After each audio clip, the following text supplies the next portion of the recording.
And then we will have these slides removed and bring up the powerlifting specific slides for the pre-competition.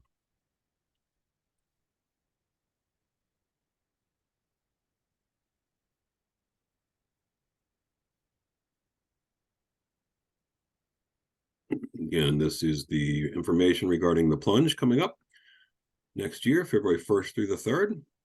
And get on board and get going. So with that, Casey, we'll turn it over to you to bring up the powerlifting slides and start the presentation this evening. All right, thank you. Let's get going here. All right. So welcome everybody. Thank you for joining us tonight. Just going to go over quickly sorry, a little fast. Just going to go over the main details for Fall Fest and our powerlifting competition. Here with us tonight, we have me, obviously. Ryan was actually not able to make it tonight, but we have Steve Bennett, our director of competition, and Mike Zarnowski, the VP of sports, with us. And I actually didn't see if he has joined us yet. Derek Willis, our venue director, should be joining us if he hasn't already. Yeah, I haven't seen him yet, but as I'm letting people in, I'll let you know that if and when he's able to join. If not, we're going to turn it over to Jordan, and Jordan will act as Derek for a little while. So, awesome. Be prepared, Jordan. Keep it in the family, brother. All right. Quick agenda for tonight. Like I said, just go over the basic event information, basic details, schedule, where we're going to be having it, same place, rule updates, reminders, and then we'll leave it up to questions and stuff at the end. Some general info: lunches will be delivered between 11 and 12:30. All the coaches are going to pick up the lunches for their teams as a group. We've placed an order based on each of your submissions.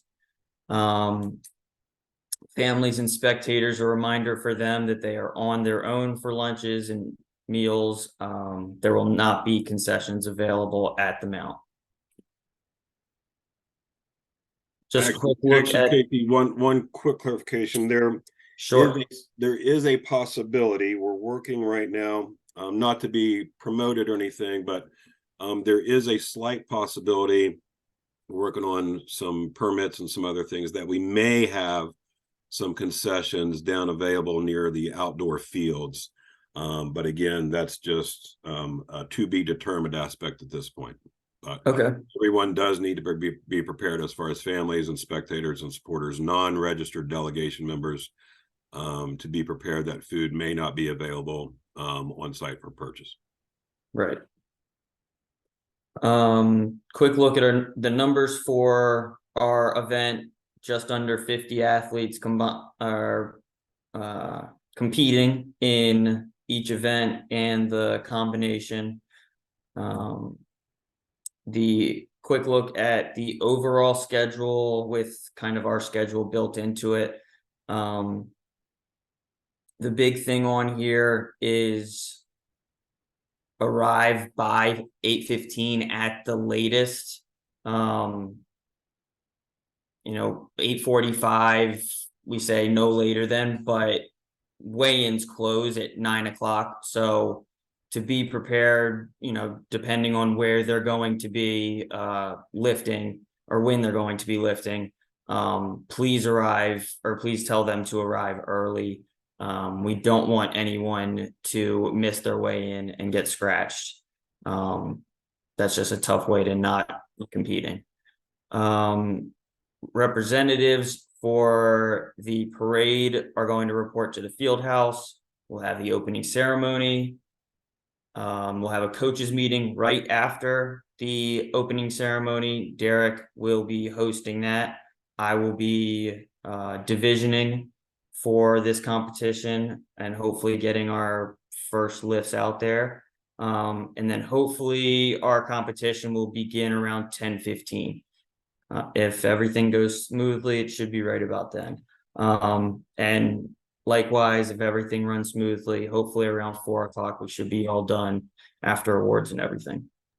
And just so you guys know, when Casey had mentioned the representatives from each of the area or county programs report to the field house, there's pretty much 2 people from each program that the area or county director has selected to represent everyone else carrying in the banner. So you may have an athlete from one of your powerlifting programs who's in that, but just check with your area leadership and see if one of your individuals was selected to do that. So it wouldn't be the coach's responsibility; it's the area leadership that has made that determination of who's representing for the banners. Opening ceremony in the Knott Arena, 9 to 9:45. And then, like I said, right afterwards, go right to, or all the coaches should go right to the coaches meeting. And any assistant coaches are obviously encouraged to attend.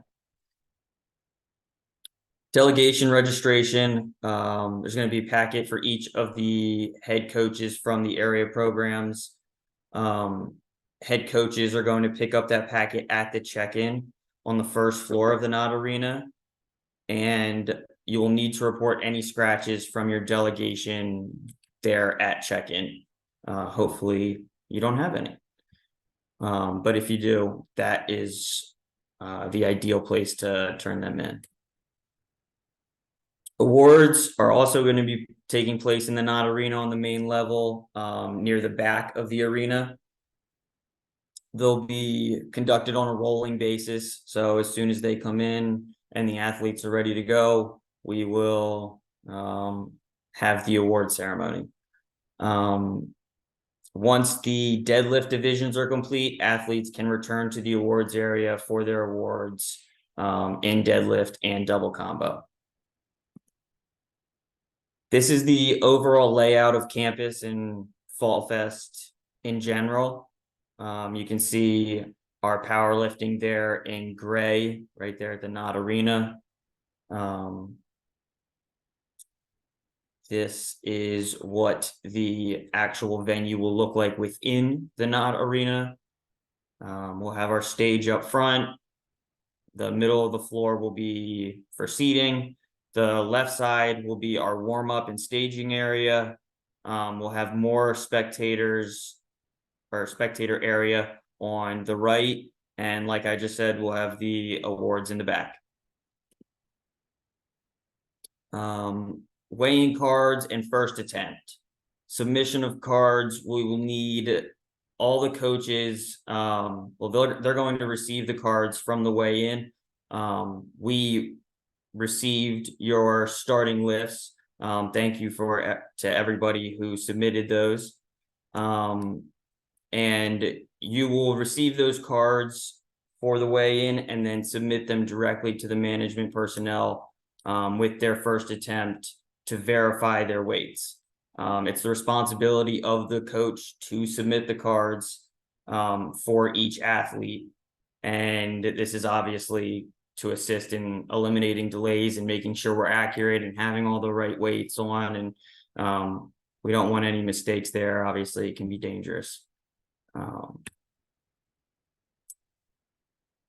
Uniforms. Jordan, if you want to jump in here and take uniforms and then the next few slides about lifting technical rules, you could probably better explain them.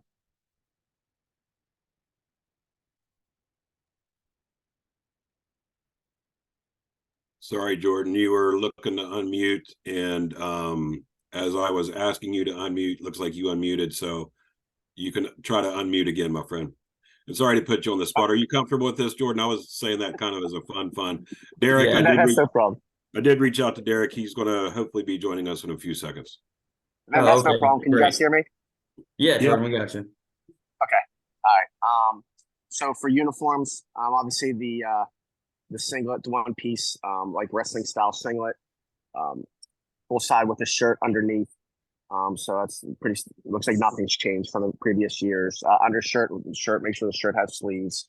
Um, Mandatory for both events. The socks up to the knees, that's for the deadlift. Because the bar scratches on the front of the shin can cause abrasion, can cause bleeding. So for safety and for, sanitary reasons, that's why the high socks as possible, as high up to the knees as they can.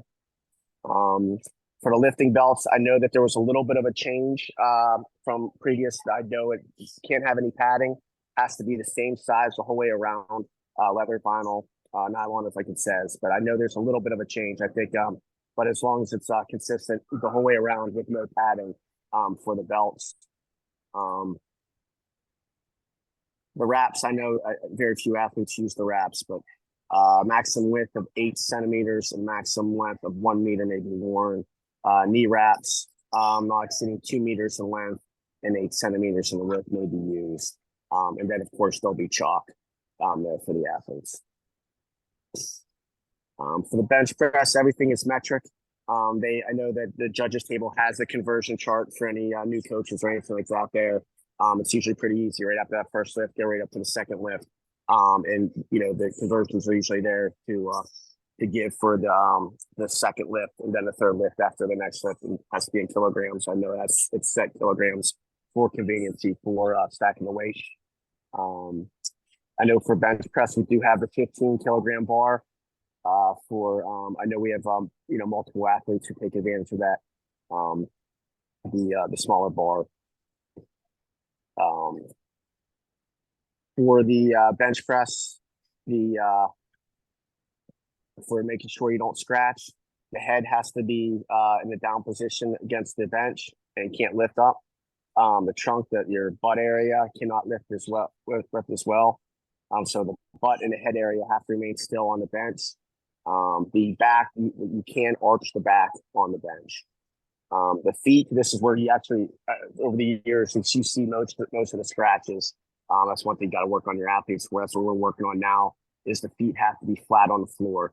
It's real easy once an athlete starts getting a heavy weight for that back heel to lift when they start pushing themselves. So we always try to train our athletes to push the feet through the floor so we don't get the scratch. So after removing the bar from the racks, receive it from the spotters and loaders. The lifters shall wait for elbows locked for the chief referee signal. So for coaches unfamiliar, we have the authority to do the lift off. But once we get the lift off and we back away out of the judges area, they have to be a full extension. They get waiting for the command. And then Jordan, I'm gonna jump in. We are lucky enough to have Derek has just joined us. Looks like he's connected. Excellent Audio. And Derek, wanted to see, can you unmute and see if we're able to hear you?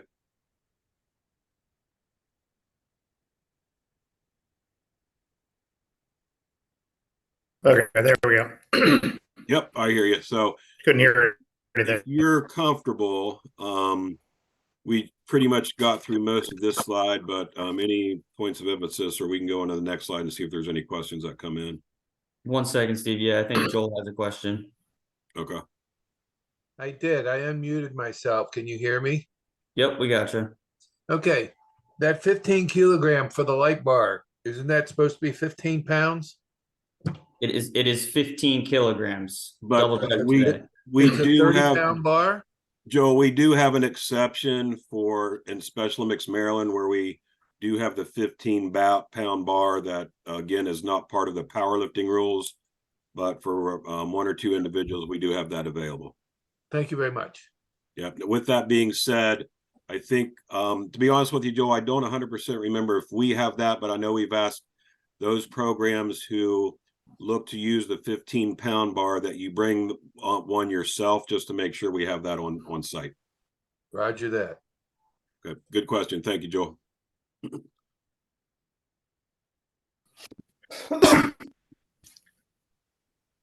Say Howard or somebody brought that last year, 15-pounder. That's Yep. Joel Howard. Yep. So on to you, Derek. Yeah, Derek, if you want to cover any or the most common of the disqualifications for bench press, and then we'll go on to deadlift and you can kind of explain the technical Yeah. aspect of that. Yeah. So causes for disqualification in the bench press include failure to observe the chief referee's signals at the commencement or completion of the lift. So basically, I'm sure all the coaches have gone over with their athletes ad nauseum what the commands are for bench press. There's 3. You have start, press, and rack. We've had a few athletes that have trouble waiting for the start command. 1 or 2 will will have trouble waiting for the rack command, but most of them it's going to be the press. So just reiterate to your athletes: wait, or hold, whatever they got to do. Any change in the elected position after the start signal, i.e. raising head and shoulders, buttocks, or feet from the original position. Basically, once the bar is unracked, you're set. Nothing that makes contact with the bench or the floor can move. You'll see people kind of shimmy their feet left and right a little bit if they haven't gotten in their perfectly comfortable position. Once the bar is unracked, you're set where you are. You can't move it. It's more of a safety issue at that point because once you take one of the feet out of a chair, it's less stable. At no point may the athlete's feet come in contact with the bench or its support. Some athletes like to have a little bit narrower of a foot position on the bench press, and they'll kind of squeeze in their knees on the bench and their feet in on the post of the bench. Can't have that. Has to be a clear gap between. No heaving or bouncing the bar off the chest after it has been motionless on the chest. So basically, once there is a press command, bar can only go up. You don't see it much anymore, but back in the 70s and 80s, that used to be a big thing where people would call press, and then you'd have the bar come down and they would heave it back up. No pronounced or exaggerated or uneven extension of the arms during lift. Obviously, everybody has a more dominant arm, so sometimes you're going to have a little bit of a uneven extension, but as long as it doesn't get to the point of, okay, that's too much, it's getting a little dangerous, anything like that, you'll be fine. And any downward movement of the bar in the course of being pressed out. And this kind of does feed into the previous one. So if you get stuck, we're not going to touch it unless the bar starts to go down. And same thing with the previous point. If you start to go uneven, sometimes the left arm or so will go up and the right arm will start to go down, and it'll kind of play catch up afterwards. If either of your hands or the bar start to go down, it's a no lift. And again, that's for safety.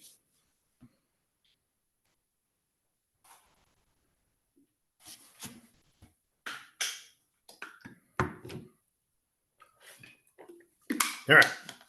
Failure to press the bar to full arms extension at the completion of an attempt.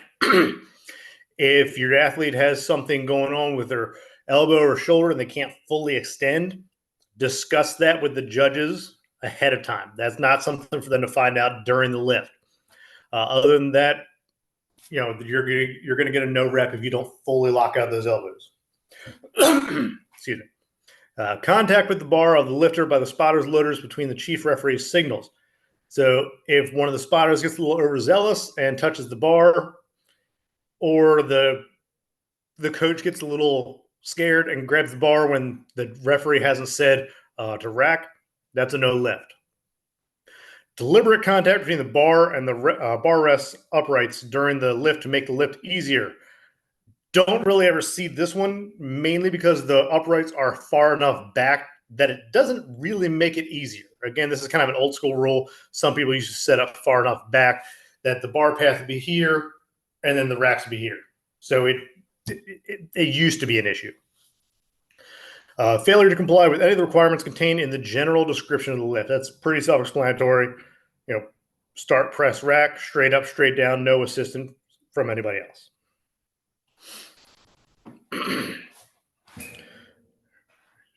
Deadlift. All right. So the bar must be positioned horizontally in front of the lifter's feet, gripped with an optional grip in both hands, and lifted without downward movement until the lifter is standing erect. Optional grip means they can do double overhand, hook grip, over under, or if you're weird, you can do underhand grip. I've done it. It's very, very hard. Shall be lifted with optional grip from both hands, lifted without downward movement until the lifter is standing erect. That is called a hitch. When you start to go up, if you rebend your knees to kind of hitch the bar up your thighs a little bit more, it's called a hitch. Grip option when gripping the bar, either the backs of both hands face front or the back of one hand and the palm of the other hand face front is what is called an over-under grip. The lifter shall face the front of the platform. Pretty obvious. You have to be able to see the head referee. On completion of the lift, the knees shall be locked in the straight position and shoulders should be held in an erect position, not forward or rounded. Basically, we want knees, hips locked out, shoulders behind the chest. Those are your key points of performance there. The shoulders do not have to thrust back and Oh, I'm sorry, Derek. That's my fault. Your shoulders should do not have to be thrust back in an erect position. However, if they are thrust back in that manner, all other criteria are acceptable. The lift shall be accepted. Meaning, sometimes people try to overemphasize, hey, look how locked out I am, and they lean back really far and they rebend their knees because they're leaning back so far.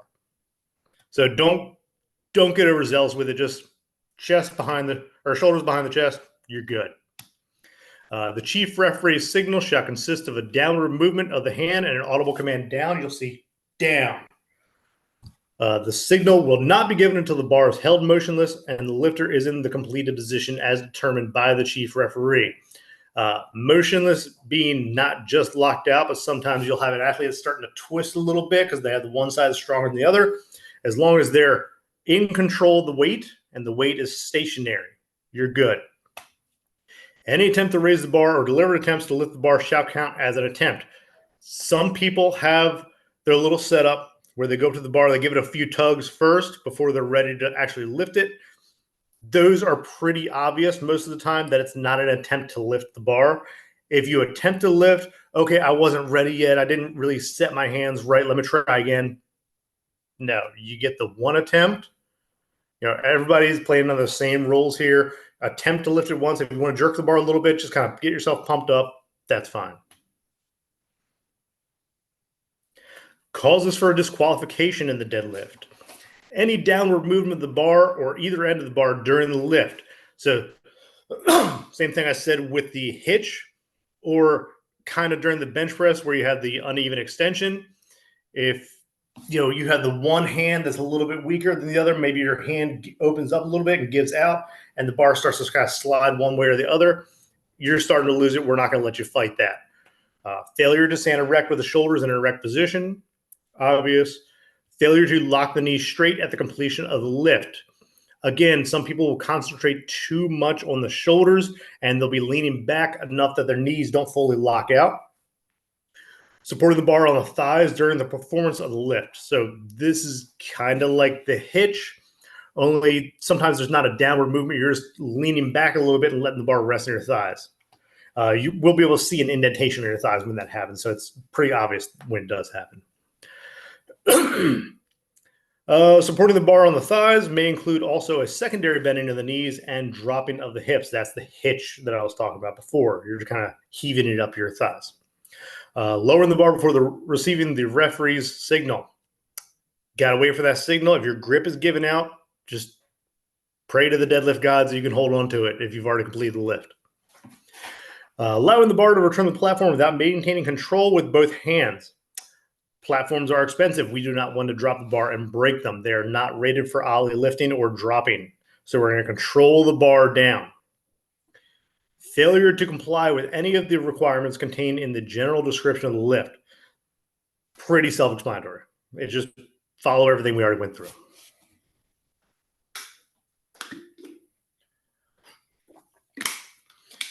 An athlete is required to compete in the bench press and deadlift combination to qualify for the final score, awarded in the double combination event. An athlete's final score is calculated by adding together the maximum weight she lifts, successfully lifted in the bench press and deadlift. 3 unsuccessful attempts in any of the lifts will automatically eliminate the lifter from the double combination event. That's why we always say your first lift should be a no-brainer. I'm definitely going to get this because then you're in the competition. That's the main thing. Get your first one in, then you can kind of ramp it up from there. All right, coaches' code for conduct. respect for all. I don't think we've ever had a problem with this at the Special Olympics here, at least that I've seen in the powerlifting competition world. I don't know about soccer or any of those sports. They can be pretty vicious. Ensure a positive experience for all. Act professionally, no excessive yelling, respect for the officials, whether you agree with the calls or not.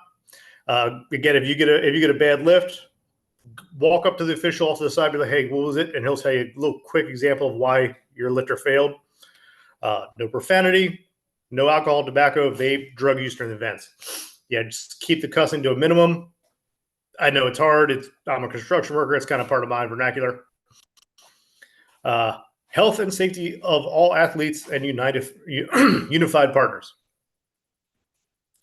So yeah, just encourage everybody, cheer everybody on. Don't be a jerk. Awesome. I can Thank you, take a David. couple of the next slides there, Casey and Derek. Okay. Thank you so much, Jordan, and for stepping in, and Derek. Appreciate you guys. So just some basic information here. The results will be posted.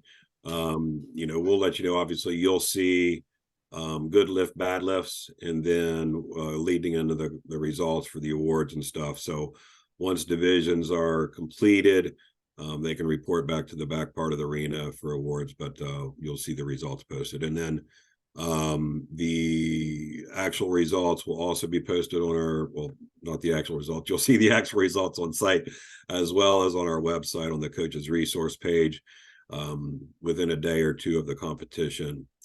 So everybody can see those, friends and families and everybody else, from anybody who's interested to seeing what the results were. If there's a protest, the protest procedures will have protest forms on site. You can talk to the officials and turn them in there to Casey or Derek. They'll take a look at it. And as a reminder, only certified head coaches are able to file a protest. If there's a ruling on a protest that's denied by the sports rules committee at powerlifting, and you as the head coach and area director feel that you want to file an appeal to that denied protest, you can do so. Know that appeals will at least be addressed within 24 hours, but may not be ruled upon till 48 hours or so. And the reason for that is our games rules committee is comprised of individuals who are all over the different locations and potentially also at the cycling venue, overruling or overseeing all of the appeals from all of Fall Sports Fest. So to get everybody together, get the information out to them, have a meeting, make a decision, and then report it back out, sometimes can take 48 hours or a little bit longer, just depending on the circumstances. But we will definitely inform you as soon as possible. Just real quick here, as Derek was saying, the special needs, as far as reporting those to Casey, if you haven't already done so, those are primarily, correct me if I'm wrong, Derek or Casey, but those are what Derek was saying. If there's a physical limitation of an athlete where an arm physically cannot be fully extended or something of that nature, let them know ahead of time, not during the lift or not right before the lift. They need to know that no later than at least the coaches meeting, but hopefully you can put that on your first attempt cards after the weigh-in, and then address it once you hand it off to the people where you turn those into. Medical, we'll have medical as we always do at every competition, every venue. They'll be on site. Obviously, powerlifting has the potential of some injuries, as most of our sports do, but just the nature of a sport, we want to ensure that we always have medical ready to go right there by the stage and the platform. And then the evaluation survey you see here at the end, that's the link. We really, really, really want and need not only your evaluation and comments about the event as a whole and powerlifting specifically, but your athletes, any of your other coaches or sport volunteers, anybody else on your delegation, friends and families, and like I said, athletes. The more information we have from you guys on not just what you think we can improve upon or concerns or issues you had or questions, but also what you did like. As you've seen, based on some of those results and surveys and feedback we've received, powerlifting, I hope, from seeing at least last year's survey, we've made some great improvements over the past 4 or 5 or 6 years, not only from a timing perspective, but just a expedition of getting athletes on and off the stage for their lifts and getting it done in a timely manner. So again, the more feedback we have, the better we collectively can plan for the next event. So really push that out to everyone. It's published on the event guide, but you'll have it here on the slides when Casey sends them out as well. With that, I'll turn it back over to you, Casey. All right.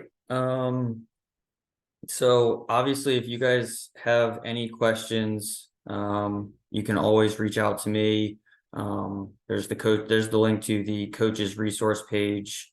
For if, when I post, I will be posting this, these slides and this presentation, but along with a bunch of other resources that are on that page, leading up to the event. And then for any of your other athletes in the other sports, there's the other contacts. And I want to thank you guys for coming out and opening it up to any questions that you all have for us on Fall Fest, powerlifting, anything in general, whatever you. I don't know about anything in general, because I want Well, not okay. Yeah, I should not probably open that up to Derek for anything in general. But yeah, I don't see anything in the chat, but I do see Joel's hand raised. Joel, if you want to unmute and ask your question. Yeah, a couple of just a comment. It's important to tell the coaches if their athletes have can't extend, the coaches have to tell the referees at the time before the lift takes place. They don't, even though every year we tell them that, the coaches don't seem to get the timing down. It's very important to emphasize to the coaches that if there's my athlete doesn't lock out on the left side, it's the coach's responsibility to tell the judges immediately before the lift. However, if they want to put that on their card, I can reinforce that with the judges if you'd like from the announcement table. It's up to you. I don't mind if I think might be helpful. And the other thing is, how many counties are coming this time? There will be 4 counties, I believe, competing. Okay, thank you. Just curious, because we only had 2 at our qualifier. Okay, yeah, I think there's a total of 4 competing in powerlifting. Thank you. Yeah, I would say as far as the special considerations, the more you say it, the better. It's only going to take a few seconds out of your time. So at the coach's briefing, be like, hey, ref, my athlete here can't lock out her arm. They're not going to remember 100% every athlete that has any kind of special condition. But then again, right before they go up, it's like, hey, remember I told you this one can't. Over and over again, they're like, oh yeah, I do remember you saying that. Where it's not that anybody's going to try to get away with anything, or they're going to be suspicious of anybody trying to get away with anything. But if the first time you say it is right before they go out there, then the ref isn't going to be mentally prepared, consciously or subconsciously, for an athlete to not be able to lock their arms out or whatever. So say it at the coaches meeting, then say it again, like, hey, right before they go up, remember my athlete can't lock out their arms. So just over and over again, so the ref's like, yep, don't worry about it, I got you. You can't say it too much. Sounds good. I don't see any other hands raised or questions in the chat. In the chat. Yeah. I see a thumbs up. Thank you, Joel. And thanks for re-emphasizing that, Derek, as well. Mm-hmm. For those of you who may not know, Joel's point there is he's on stage getting the cards and working with the expediter and working with the officials and getting the lifts coordinated on stage. So he's part of that whole communication process as well. So good deal. All right, I'll turn it over to you, Casey, for final remarks and thank yous. Yep. Thank you again for everybody who came out tonight. I want to apologize. I think there has been a mix-up on, it's completely my fault, but I think some of you got communication giving you the right time for this, and then some of you got communication for a 7 o'clock time. We have a long distance running webinar at 7 o'clock. So that's completely my fault. I'm sorry for anybody who was confused about that. But thank you to everybody who came out tonight. I'm really looking forward to a great Fall Fest, a great event. I've heard nothing but good things about powerlifting in general and how much fun it is to watch these athletes compete. So I'm really excited to get out there and work with you guys. But thank you again for coming out tonight. Yeah. Again, just echoing those comments, without coaches, obviously we have no Special Olympics.